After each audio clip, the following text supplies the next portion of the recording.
sermon a day. I am Pastor Tom Estes, and this is your 5-minute sermon for February 25th, 2013. The title of today's message is The Problem with Most Preachers. Listen to 1 Timothy chapter 3, verse 2. It says this: a bishop, or that's also a pastor, must then be blameless, the husband of one wife, vigilant, sober, of good behavior, given to hospitality, apt to teach.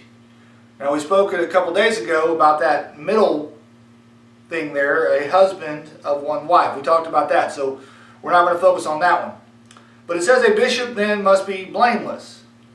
Now, I don't think that that's totally possible. We strive to do that as preachers. The fact of the matter is, if somebody looks hard enough, they're going to be able to find something about us they don't like. If somebody looks hard enough, they can probably manipulate their mind into thinking that we're guilty of some heinous thing.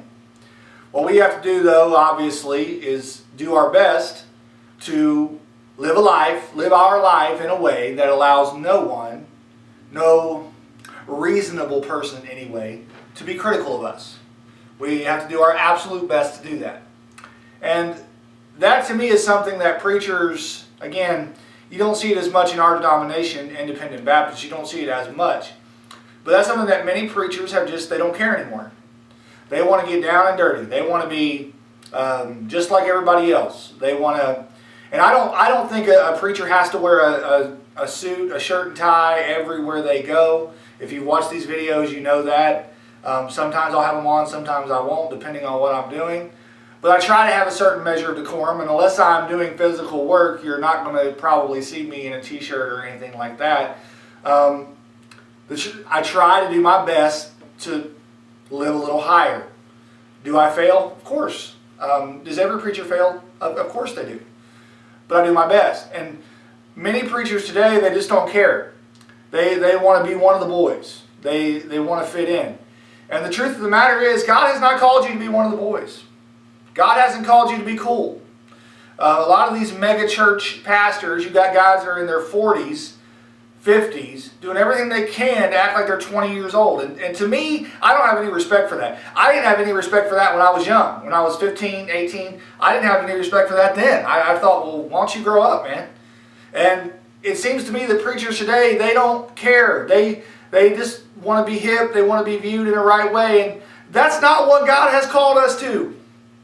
God has called us to do things that maybe the average Joe on the street, the average Joe Christian, the layman, He's called us to do things that they don't do. And if you don't want to do that, then get out of the ministry. I mean it. Get out of the ministry right now. If you don't want to live a little higher, if you don't want to raise up your life so that you can be an example, you don't need to be preaching. You really don't. And guys like that are destroying churches. There is a reason why God placed these qualifications in the Bible. We're supposed to abide by them. And these are difficult, I know, but vigilant, sober. That word sober is, in this particular sense, is dealing with calmness. Some preachers are hot-tempered all the time and they blow their top all the time. God's not in that. And I think a lot of preachers struggle with temper. I think a lot of us are that choleric personality. We're leaders, we're driven, and it's typical for us to want to blow our top, but it's not okay. We got to do better than that. It says of good behavior. Meaning when people look at our behavior, they see something positive. They see something that points them to God. They see something that points them to Christ.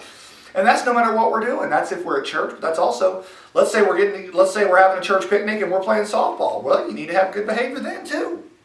God expects us, God demands of us that we have good behavior. That is something I have failed at miserably in my life, especially when it pertains to sports, which is why I don't play very much sports anymore, because I act like a moron. And the thing is, if putting myself in that situation makes me act unchristian, I don't need to put myself in that situation, especially if I'm a preacher of the gospel. When you look at these qualifications, they're especially if you're a pastor, they're very intimidating. But we have to try.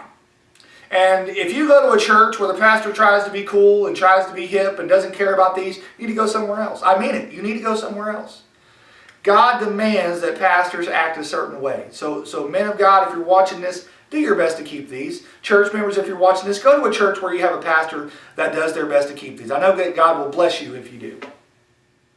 All right, so that was your sermon for February 25th, 2013. I hope that you'll study the Word of God on those things to see if they be true. Let me encourage you to check out our website, southsidewinterhaven.com. You'll find all of our full-length messages, both in audio and video, and all of our doctrinal statements, and everything that you want to know there about Southside Baptist Church. And if you're ever in Winter Haven, Florida, we'd love to have you. If you're ever on vacation, come by and see us. We'd love to be able to be a blessing to you in whatever way we can. God bless you, and have a great day.